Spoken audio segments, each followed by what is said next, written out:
Welcome to the Timeless Tales Library, where each story is a soft key that unlocks the quiet spaces of your imagination.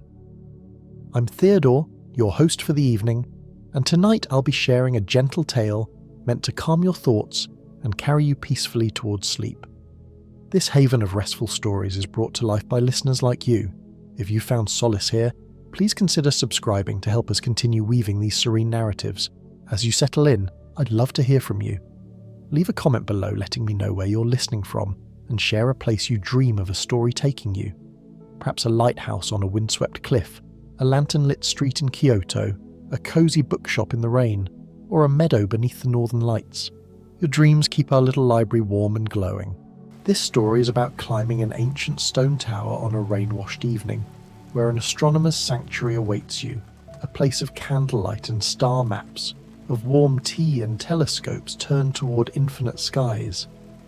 It is a journey upward through spiraling steps and softening light, toward a room where time moves differently, where the gentle percussion of rain becomes a lullaby, and where the vastness of the cosmos offers not wonder that awakens, but wonder that soothes, a tender invitation to let go, to rest, to dissolve into the quiet embrace of night. Now exhale slowly and imagine yourself unspooling any worries or thoughts. Like threads of a tangled knot, you are in the silken archives, a silent, smooth-walled room of the Timeless Tales Library. Here, the books are not bound in leather or cloth, but in fine, soft silk. Each page is a weightless layer, and the stories within are as light as a whisper. Feel the cool, smooth touch of silk against your skin as you settle into your bed, your own private cocoon in these archives. Relax your shoulders, unclench your jaw, and let your hands rest gently by your side. Let your mind unspool and untangle, becoming as smooth and calm as the pages of a silken book. The stories of the archives are like a comforting blanket. Let them wrap around you, soft and weightless. The Astronomer's Tower, a Stargazing Hygge Story for deep rest. You have been walking for some time now, though you cannot quite remember when you began. The path beneath your feet is soft with moss, cushioning each step like a living carpet woven from the forest's own breath. Tiny ferns unfurl along the edges, their fronds brushing against your ankles with feathery lightness, and here and there wildflowers, small, unassuming blooms in shades of pale lavender and buttery yellow, peek through the undergrowth, their petals still holding on to the last droplets of dew from the morning. The air around you carries the clean, mineral scent of approaching rain, mingled with the earthy richness of damp soil and the faint, resinous tang of pine needles crushed underfoot. It's a scent that evokes forgotten childhood wanderings, pulling at the edges of memory without demanding attention. Above, the sky is deepening, not the harsh darkness of night, but the gentle dimming of a world preparing to rest. Layers of violet and slate grey folding into one another like blankets being drawn up over a sleepy child. Clouds gather in soft, billowing formations, their undersides tinged with a subtle silver glow, as if holding back the full weight of the storm for just a while longer. Ahead, through a veil of ancient trees whose leaves whisper secrets to the wind, rustling in a language of sighs and murmurs that seems almost intelligible, you see it, the tower. It rises from the landscape like a dream half remembered, built of weathered stone that seems to have grown from the earth itself rather than been placed upon it. The stones are irregular, fitted together in a mosaic of greys and browns, veined with quartz that catches the fading light in fleeting sparkles. Moss clings to the crevices, soft and verdant, while lichen paints abstract patterns in muted yellows and greens, as if the tower has been adorned by nature's patient hand over centuries. Ivy climbs its walls in patient spirals, its tendrils thick and gnarled at the base, thinning to delicate vines higher up, where they frame the structure like living garlands. Narrow windows punctuate its height, arched and slender, their sills worn smooth by wind and time, glowing with the softest amber light, the light of candles perhaps, or oil lamps that have burned steadily for longer than memory can hold, casting flickering shadows that dance like forgotten stories on the inner walls. The rain begins as you approach, not sudden, not startling, just a gentle transition, as natural as breathing. First, a single drop touches your cheek, cool and tender, like a lover's fleeting kiss. Then another finds your hand, tracing a chilly path along your skin before evaporating into nothingness. Within moments, the rain is falling in a soft, steady rhythm, so light it seems more like mist than water, dampening your clothes just enough to make you aware of your own warmth beneath them. The way your body heat rises to meet the coolness, creating a subtle steam that curls faintly in the air. The droplets collect on leaves overhead, weighing them down until they release in tiny cascades, pattering onto the ground with a rhythmic hush. The sound it makes, a quiet percussion on the leaves overhead, a whisper against the stones, is already slowing your heartbeat, already inviting your shoulders to drop, your jaw to soften as tension melts away like ice in spring.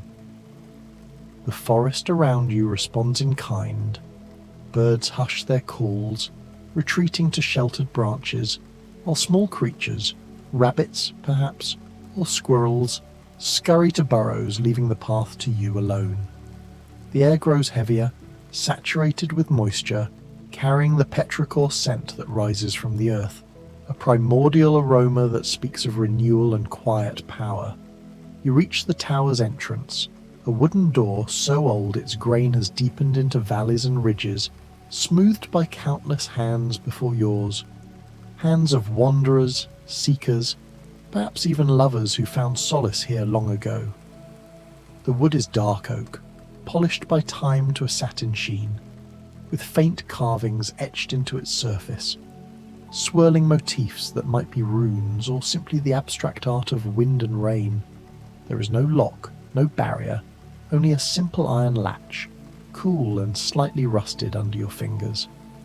The door opens at your touch, moving on hinges that make no sound, as if they have been waiting for you, as if this moment has always been inevitable, scripted in the stars or the roots beneath the soil. Inside, the air is different. Warmer, yes, but more than that. It feels inhabited by peace, by centuries of quiet contemplation, as though the very molecules have absorbed the calm of those who came before. The stone walls are thick enough to soften the sound of the rain outside, transforming it into something even gentler. A lullaby hummed by the building itself, distant and soothing like waves on a far shore. The entry chamber is circular, intimate in its proportions, perhaps no more than 10 paces across, lit by a single lantern hanging from a wrought iron chain, its flame steady and unwavering, casting no harsh shadows, only a golden glow that seems to breathe with you, expanding and contracting in rhythm with your chest. The floor is flagstone, uneven and cool, with a woven rug at the centre, threads of wool in earth tones frayed at the edges from years of gentle use, inviting you to pause and feel the ground beneath your feet. Before you, a spiral staircase winds upward, its steps worn smooth in their centres where countless feet have climbed, each depression a testament to the passage of time, like footprints fossilized in stone. The railing is iron, twisted into elegant scrolls, cool and reassuring under your palm as you place your hand on the wall, steadying yourself, beginning your ascent. Each step is an invitation to leave something behind, a worry that has gnawed at your edges, a tension knotted in your muscles, a thought that no longer serves you, drifting away like smoke on the breeze. The staircase is not steep, its curve is generous, allowing for a leisurely pace, and there is no hurry. Time has become soft here, elastic, willing to stretch as long as you need it to, unbound by clocks or obligations. As you climb, you notice details that ground you, that anchor you in this gentle present, drawing your senses into sharper focus. The walls are not bare, they bear the marks of careful curation. Here, a shelf holds a collection of sea glass, each piece tumbled smooth by ocean waves far from this forested place, catching the amber light in shades of green and blue and white, their surfaces frosted and translucent, evoking distant shores and the endless patience of tides. You pause to touch one, feeling its cool smoothness, imagining the journeys it has endured. There, a dried bundle of lavender hangs from a wooden peg, its purple blooms faded but still potent, releasing its calming scent into the air so subtly you almost believe you're imagining it. A floral whisper that eases the mind, mingled with hints of chamomile from a nearby sachet. Small windows appear at intervals, each one offering a view of the darkening landscape outside, framed by heavy curtains of faded velvet that you could draw if you wished. But instead, you gaze out where the rain continues its patient work, blessing the earth, washing everything clean, trees bowing slightly under the weight, streams beginning to swell in the distance, the world outside blurring into a watercolour of greys and greens. Your breathing has slowed without you noticing, deepening into a natural cadence that syncs with the tower's quiet pulse. Each inhalation draws in the mingled scents of stone and wood and herbs, damp masonry, aged timber, and the faint, sweet undertone of beeswax from the lantern below. And each exhalation releases a little more of what you've been carrying, like shedding layers of an old coat. The climb is meditative, rhythmic, your footfalls on the ancient steps creating a steady percussion that harmonizes with the rain, a duet of nature and human presence that feels eternal. As you ascend higher, the air grows even warmer, carrying whispers of distant thunder, a low rumble that vibrates through the stones, not threatening but comforting, like the earth's own heartbeat. Alcoves appear sporadically, each holding small treasures. A leather-bound book with yellowed pages, open to a poem about solitude. A crystal prism that refracts the light into rainbows on the wall. A feather quill resting beside an inkwell, as if inviting you to jot down a fleeting thought. These elements weave a tapestry of serenity, reminding you that this tower is not just a structure, but a sanctuary, a place where the soul can unfurl like the ferns on the path below. Nearing the top, the staircase opens into a lofted chamber, where the rain's song is closer now, tapping directly on the sloped roof above. A wide window dominates one wall, its panes streaked with rivulets of water, offering a panoramic view of the storm-swept forest. Treetops swaying in unison, mist rising from the ground like ethereal spirits. Here, a cushioned bench awaits, piled with soft blankets in wool and linen, their textures inviting touch. You sink into it, the weight of your journey dissolving entirely as the tower envelops you in its timeless embrace, the rain outside a constant companion in this haven of profound peace. Halfway up, or perhaps more, perhaps less, it doesn't matter, you pass a small alcove carved into the wall. Inside sits a ceramic bowl filled with water, so still it reflects the lantern light like a mirror. Beside it, a copper cup rests on the stone. You pause here, drawn by some instinct, and lift the cup. The water you pour is cool and pure, and when you drink it tastes faintly of minerals, of deep earth, of aquifers that have never seen sunlight. It refreshes something in you that goes deeper than thirst, and when you set the cup down you notice your hands are steadier, you're breathing deeper still. The stairs continue upward, spiraling, always spiraling, and you follow them gladly. There is something deeply satisfying about this circular motion, this gradual ascent. It feels ancient, archetypal, the journey to a sacred space, a place set apart. Outside, beyond the narrow windows, the rain intensifies slightly, and you can hear it now as a fuller presence, a curtain of sound that wraps around the tower, insulating you, protecting you, holding you in its gentle rhythm. You pass another landing where a cushioned bench sits beneath a window. Someone has left a blanket there, folded neatly, made of wool so soft it seems impossible that it came from any earthly sheep. You don't sit, not yet, but you touch the blanket in passing, and its texture is a comfort, a promise of rest to come. Higher now. The air is changing again, becoming fresher, carrying a hint of the sky itself. You realize you're near the top, approaching whatever space awaits you there. Your legs are not tired. If anything, you feel lighter with each step, as if you're shedding weight, shedding gravity itself, becoming something more like air, like thought, like the gentle rain that continues its blessing outside. And then, the stairs end. Before you is another door, this one smaller than the entrance below, made of dark wood polished to a subtle sheen. It stands slightly ajar, and through the gap, golden light spills out, warmer and richer than the light below. You pause for just a moment, not from hesitation but from a desire to fully arrive, to be present for this threshold crossing. Then, with a hand that feels both yours and not yours, both solid and dreamlike, you push the door open and step inside.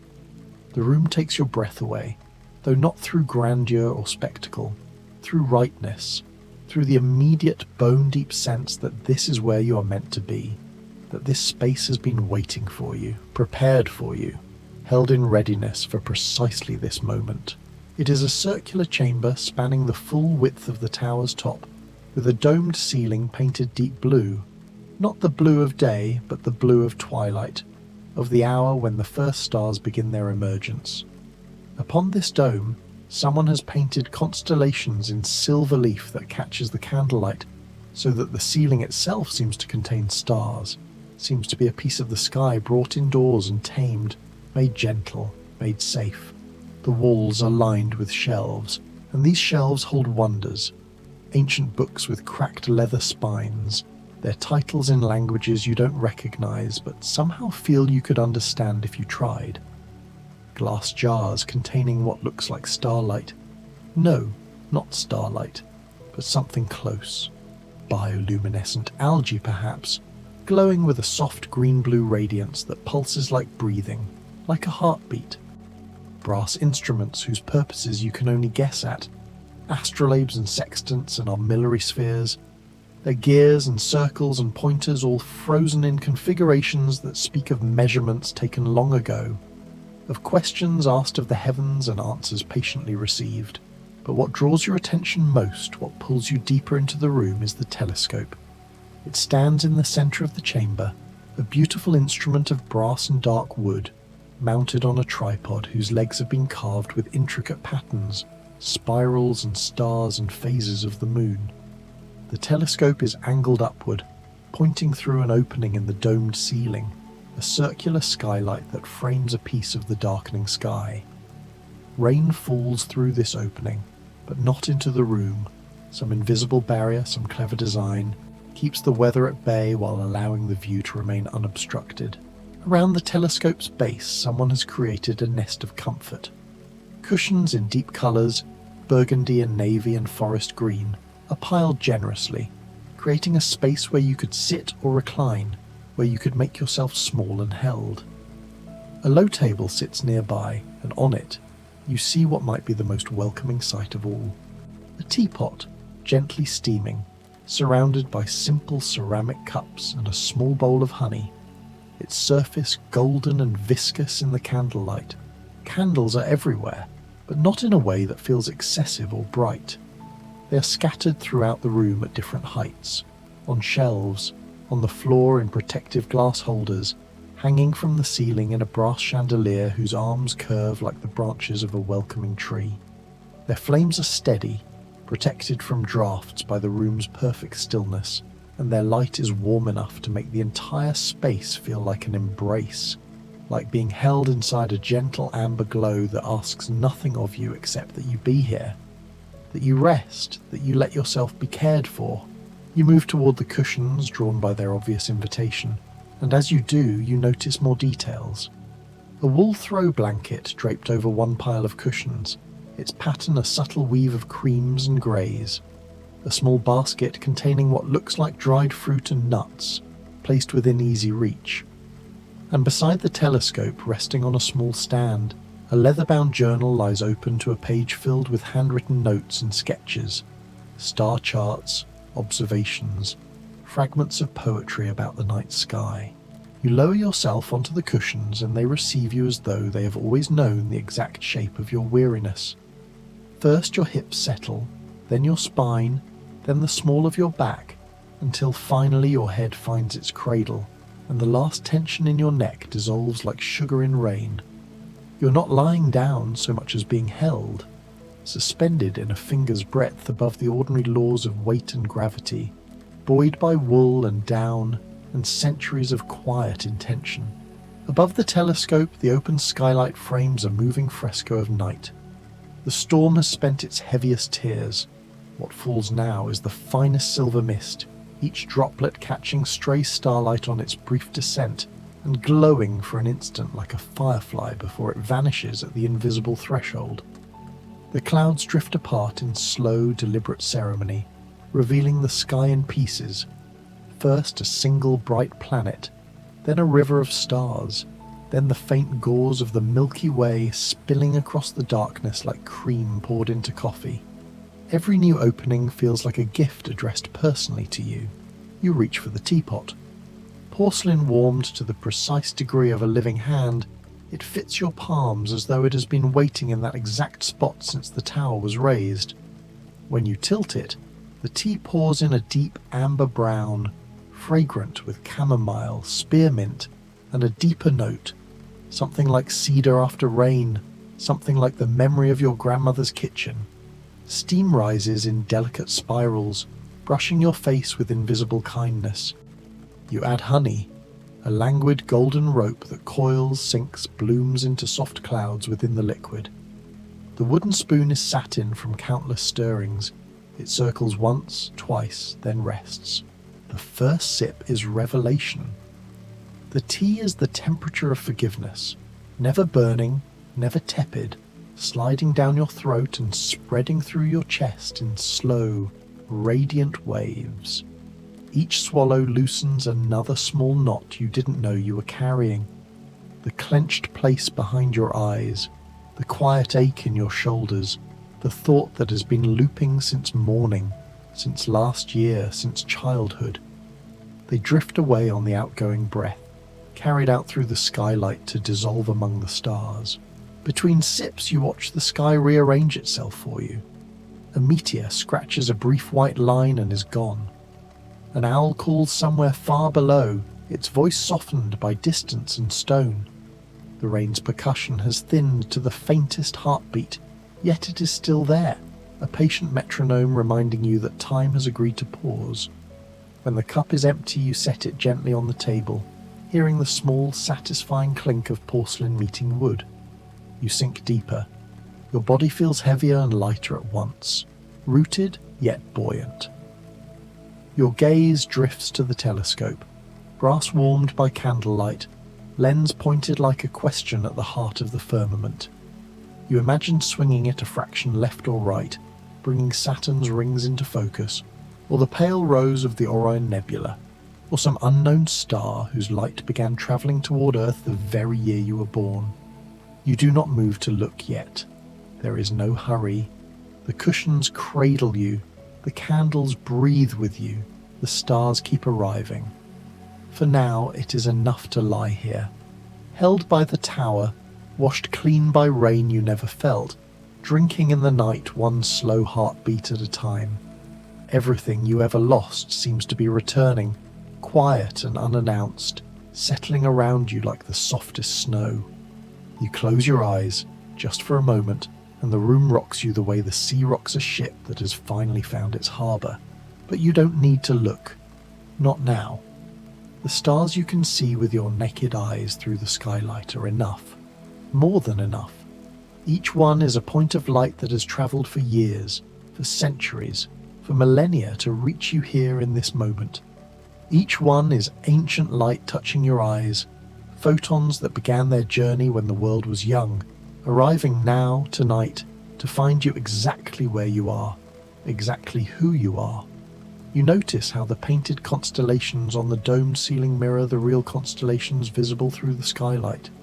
Someone has mapped the heavens onto this interior surface, creating a doubling, an echo. Above you, the real stars wheel slowly in their courses, and above you the painted stars remain fixed, eternal, changeless. Both are true. Both are beautiful. The rain shifts again, finding a new rhythm, not faster or slower, just different, a subtle variation in its endless song. This new pattern has a quality that reminds you of breathing during deep meditation, of the sound of waves on a distant shore, of all natural rhythms that exist to soothe and settle and return us to ourselves. Your eyes begin to feel heavy, but not in a way that feels like fatigue, in a way that feels like permission. Permission to stop looking outward, to turn inward, to let the outer world fade into a soft background while your inner landscape expands, becomes spacious, becomes quiet. The candlelight flickers gently, each flame a small dancer moving to the music of air currents too subtle to feel, but present nonetheless. The light they cast creates shifting patterns on the stone walls, shadows that move like living things, like the ghosts of ancient scholars who once sat where you sit now, who once looked through this telescope at these same eternal stars, who once drank tea in this same room while the rain blessed the earth outside. You feel connected to them, to all the seekers who have climbed these stairs before you. Your rest is not solitary. It is part of a lineage, a tradition of pausing, of looking upward, of remembering that we are small beneath the stars, and that this smallness is not frightening but comforting. A relief, a release from the burden of believing we must carry everything ourselves. Through the skylight, a meteor streaks across the visible patch of sky, here and gone in an instant, a brief line of light against the dark. You might have missed it if you had blinked, but you didn't blink, and so you saw it. A gift, a reminder that the universe is always in motion, always creating moments of unexpected beauty for those patient enough, present enough, to witness them. The rain continues, and now it feels less like weather and more like a presence, a companion, a gentle entity that exists solely to create this particular sound, this particular rhythm that has become the heartbeat of your rest. You can hear individual drops striking the stones of the tower below, can hear the collective whisper of rain on the landscape beyond, can hear the way it changes pitch as it falls through leaves, as it strikes earth, as it finds puddles and creates ripples. Your breathing has become so slow now, so deep, that each breath feels like a small journey.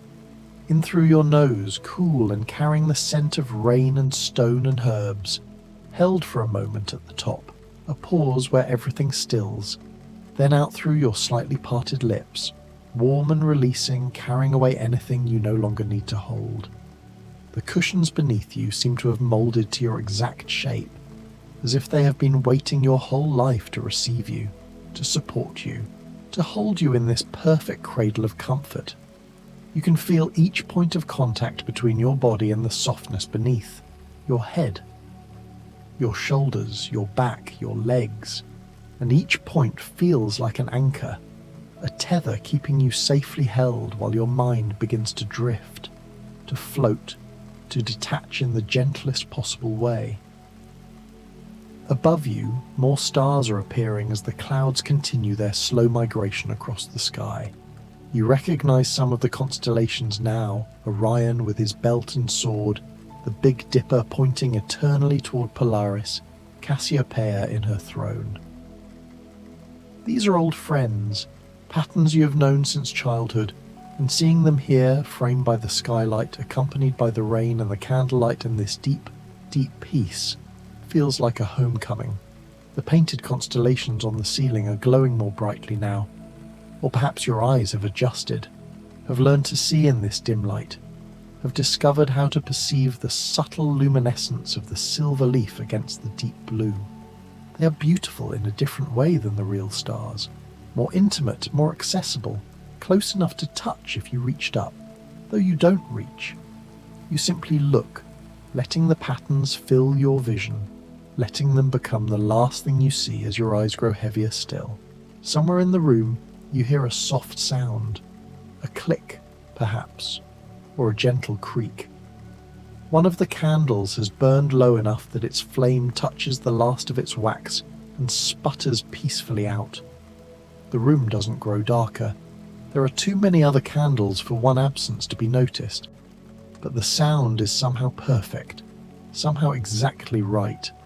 A reminder that all things are temporary, that flames burn and then rest, and that there is nothing sad in this, only the natural order of things, the cycle of light and dark, of waking and sleeping, of activity and rest. The telescope stands silent, patient, requiring nothing. Through its brass tube and carefully ground lenses, starlight is even now tracing its path, focused and refined, ready to reveal wonders to anyone who looks. But you don't need to look through it. You're seeing what you need to see. The stars above you, the painted sky around you, the candlelight holding you, the rain singing you into sleep. Your body has become so relaxed now that you're barely aware of it.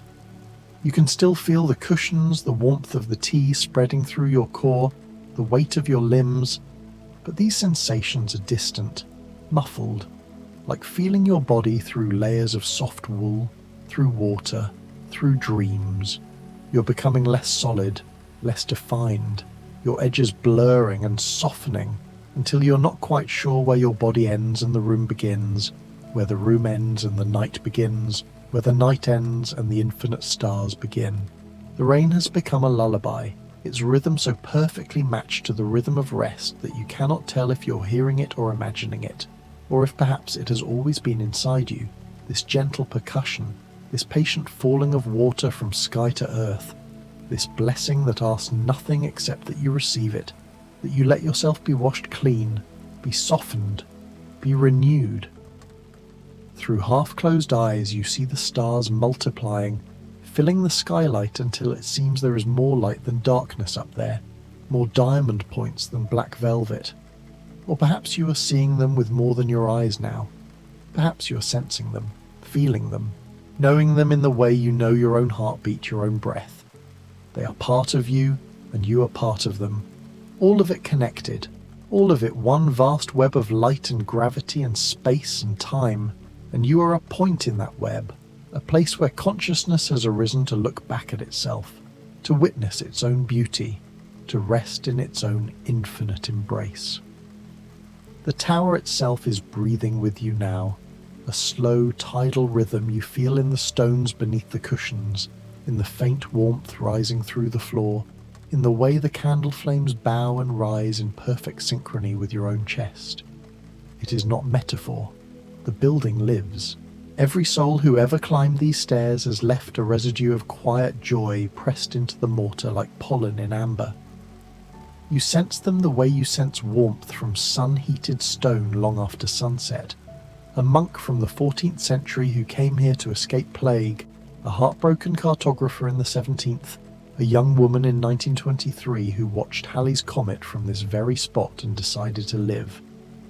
Their sighs of relief, their long exhalations, their soft laughter at finally understanding something vast. All of it pooled here over centuries, distilled into this single, spacious stillness that now cradles you. You're not alone. You're beautifully, perfectly accompanied by the unseen company of the rested. Time has slipped its tether entirely. The concept of how long has become laughably irrelevant, like asking the length of a dream while you're still dreaming it. There is only the candlelight's golden pulse, the rain's silver murmur, the slow turning of the stars across the open skylight. Past and future have folded themselves neatly and set aside the moment you crossed the threshold.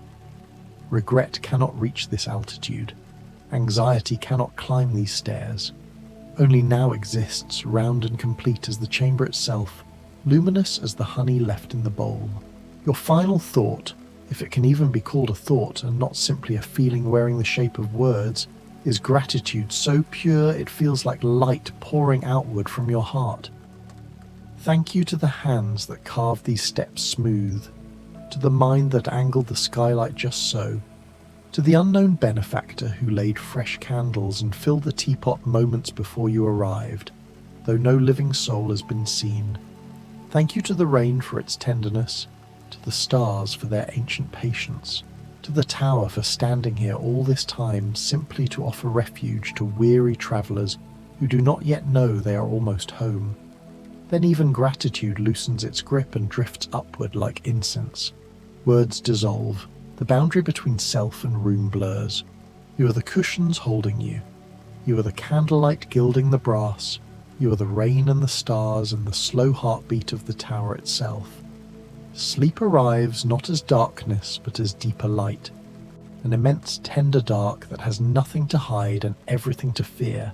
It folds you the way night folds a meadow, completely, effortlessly, with infinite care. The candles keep their vigil, flames straight and calm as monks at prayer. The telescope waits, patient as ever, pointing toward mysteries it has never rushed. The rain eases into the finest mist, each drop a whispered benediction. And you, held by stone older than sorrow, cradled by light older than names, surrounded by the soft chorus of every rested heart that ever sat here gazing upward, finally surrender. The stars continue their immense, unhurried dance. The tower breathes you in and breathes you out, and you are no longer falling asleep. You are arriving fully, perfectly, into the quiet heart of everything. Here, in this circle of candlelight and starlight, beneath a dome painted with constellations and open to the real ones, you rest at last. You sleep without dreaming, because every dream you ever needed is already here. You are held, you are home, and the night, gentle, endless, loving, keeps watch until morning is ready to find you again.